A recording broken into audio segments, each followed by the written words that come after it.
Never eat chicken with potatoes any other way. This is definitely the best way. Watch until the end. You will need a large onion, and 5 cloves of garlic. Cut the onion in half and then cut into slices, like this. You don't need to cut too thin. Try to keep that thickness. Also cut the garlic cloves into small slices this way. Then take 3 large potatoes. Let's cut them into slices.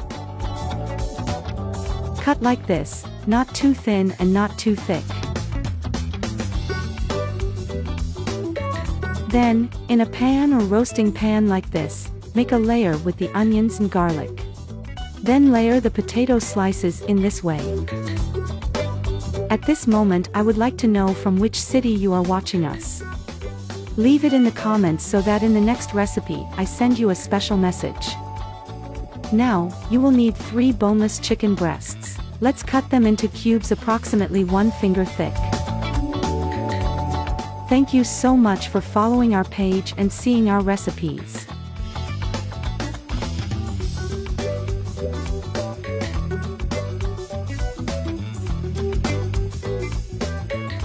After cutting the chicken, make a layer over the potatoes. Now, place 3 eggs on a platter. Add a box of sour cream and some seasonings. We used a spoon of curry, a spoon of sweet paprika and some oregano. Add salt to taste and pepper if you like. Now with the help of a fork, beat everything until it becomes a homogeneous cream.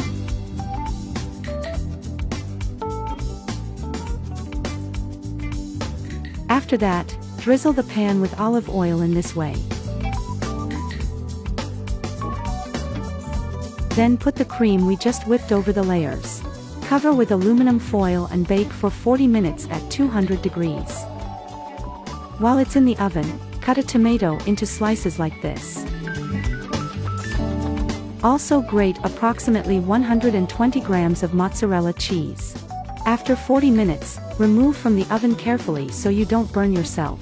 Add the cheese, a little oregano, the grated cheese and the tomato slices in this way. Bake in the oven for another 10 minutes to brown. Now just enjoy this wonder. See how succulent it is.